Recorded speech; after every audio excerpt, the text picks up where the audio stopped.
प्रभू बांदल आणि 600 मावळे पन्हाळ्यावरून निसटण्याचा बेत आखू लागले, तर दुसरीकडे शाहिस्ते खानाची नजर स्वराज्याची राजधानी असणाऱ्या राजगडावर पडली. त्यानं आपलं सैन्य राजगडाच्या दिशेनं पाठवलं, पण त्याला हे माहित नव्हतं की राजगडावर प्रत्यक्ष जगदंबाच उभी होती, आऊसाहेबांच्या रूपानं. आऊसाहेब जिजाऊंनी मा भवानीला साकडं घातलं. मराठ्यांचा धनी सुखरूप सुटू दे आई. आई भवानीनं गारहानं ऐकलं व राजे सुखरूप परतले. आणि मग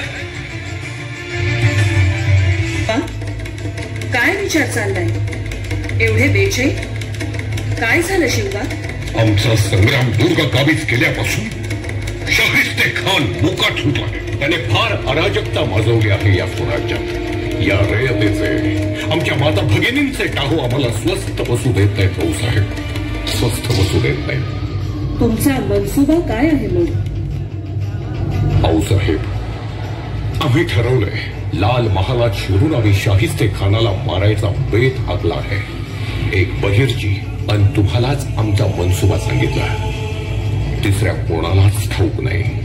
शिवबा पण नाही आऊसाहेब, आमचा बेत पक्का ठरलाय.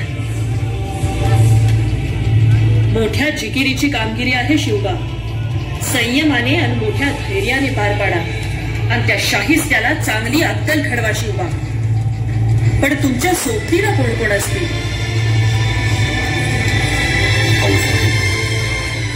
आमच्या सोबत यसाजी कंक, जानजी जेधे, तानाजी मालुकर, चिमणाजी देशपांडे, सोनाजी, बहिर्जी नाईक असे वीर बहादर आमच्या सोबत असतील.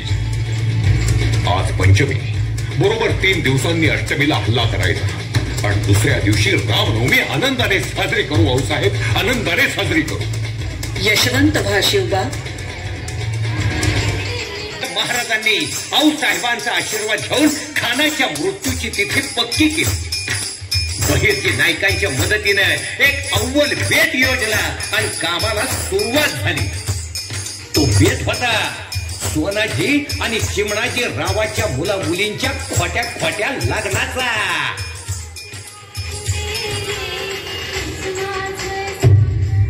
काय सोनाजी, काय म्हणतोय लाल महाल? अहो काय सांगू नाही तुम्हाला.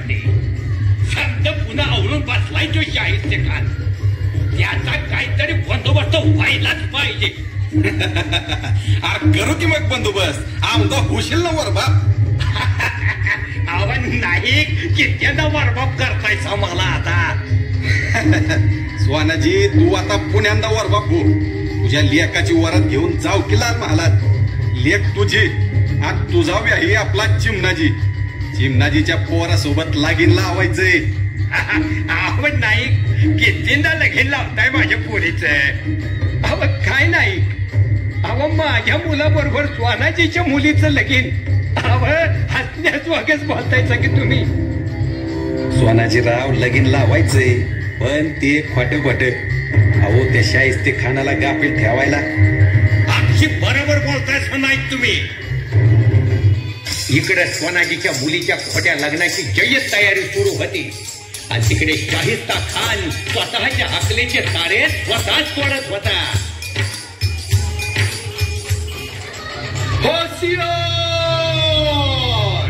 अमीर उमराह नवाज शाही मुगले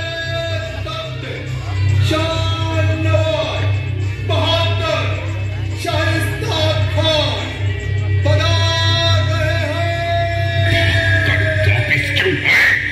एक दिया हुआ काम कर नहीं सकते. संग्राम दुर्ग हासिल करने के लिए 56 दिन लगे तुम्हें. हरामजादो, हमारा नाम शाहिस्ते खान है. शाहिस्ता का मतलब शाह सल्तनत, जिसके दम पर चलती है वो है शाहिस्ता खान. अब्बाजान, महाराजा जसवंत सिंह पर नजर रखनी पड़ेगी. सिवा के लोग वहां आए थे ऐसा शक है हमें. वो परकट्टा पंची जसवंत सिंह क्या कर लेगा हमारा?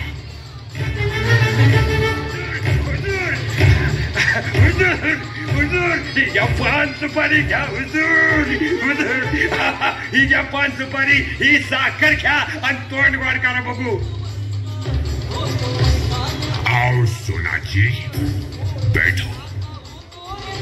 परिये सच्चो क्या बात है? हुजूर माझ्या लेकीचं लगीन पक्क झालं बघा. अहो आपले शादी हो शादी शादी. वाह वाह क्या करता है दामा? हाँ हुजूर शेतकरीच आहे पण वतनदार है बर का. शादी के बाद मेरी तरह वो भी आपके खिदमत में पैरों में पड़ा रहेगा हुजूर. पर एक बात है हुजूर आपके बिना ये शादी पूरी नहीं होगी. शादी पुण्यातच आहे आणि तुम्हाला यावंच लागेल. इस छावनी में शादी? फटे खान इसकी बात तो सुनो. अहो हुजूर या शिवाजीला पण कळू द्या की शाहिद खानाच्या सरदाराच्या पोरीचं लगीन हाय म्हणावं. हुजूराचा थाटमाट पाहून त्या शिवाजीचं 8 ते 10 सरदार येतील का नाही बघा हुजूरांच्या शेवेला.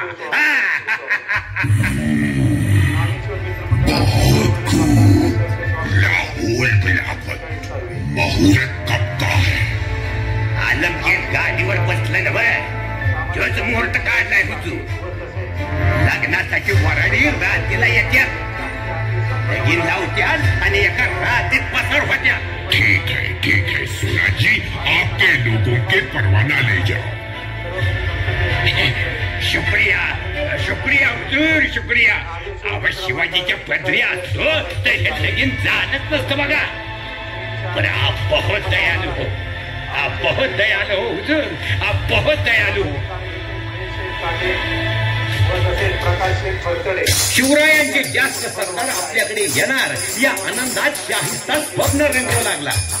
पण तिकडे राजाची वेगळी चाचणी चालू होती आणि ही जबाबदारी पार पाडली स्वराज्याचा तिसरा. शाहिस्ते खानाच्या दरबारात जाऊन संपूर्ण माहिती घेऊन बहिरजी नाईक. कोण रे तू? चालली इथून. अहो जाऊ द्या की फक्त एकदा मला माझ्या राजाला डोळं भरून बघू द्या बघा. अरे तुला कितींदा सांगितलं नाही सोडता येणार म्हणून. जादू बघ माघारी. मुजरा राज मुजरा करतो तुम्हासनी. म्या पोत्राच आहे. अहो चाललो होतो तुळजापूरला म्हणलं तुमचं दर्शन घ्यावं. बोला बहिरजी नाईक. आम्ही ओळखलं तुम्हाला. शाहिस्ते खानाची काय खबर? हवं नाही आम्ही तुम्हाला ओळखलं नाही. तो शाहिस्ते खान काय ओळखणार मला. राज शाहिस्ते खानानं वराडींना पुण्यात जाण्याची परवानगी दिली बर का. मग काय शिवणाजीराव वरबाप होणार आता दणक्यात लगीन लावू लाल महालात.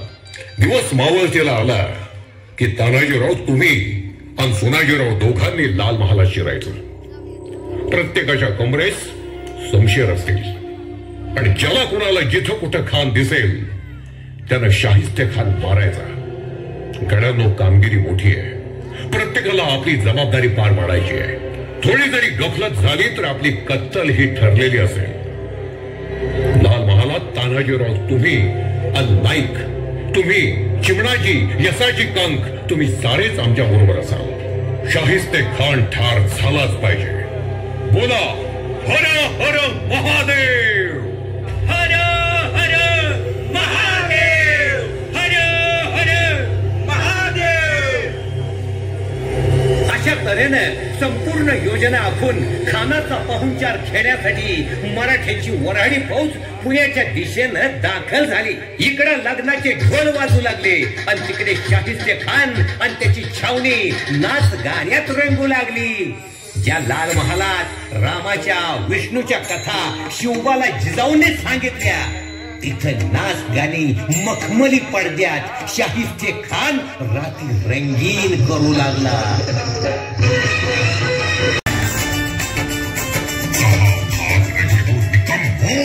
आने दो उस काफिले को. उसके लिए तो मैं अकेला ही काफी हूँ. शाहिद खान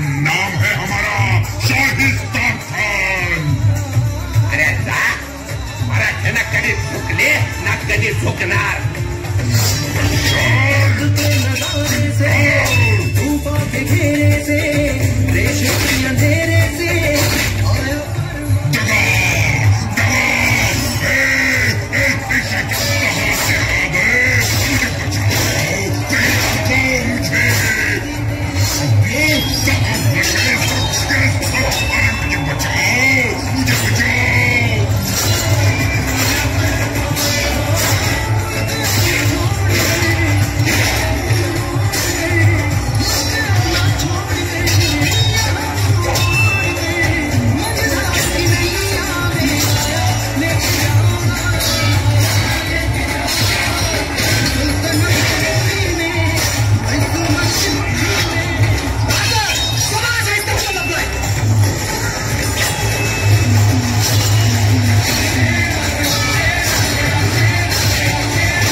खान मारला, आपली फटे झाली.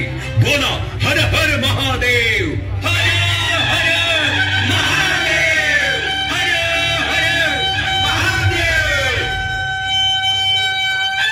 वाऱ्याच्या वेगानं राजे आले आणि अंधार रातच पसार झाले. जीवावर आलेलं संकट खानानं 3 बोटावर निभावून नेलं. शाहिस्ते खान लाल महाल सोडून पळाला. महाराजांचा प्रचंड विजय झाला. लाल महालावर भगवा दिमाखात फडकू लागला.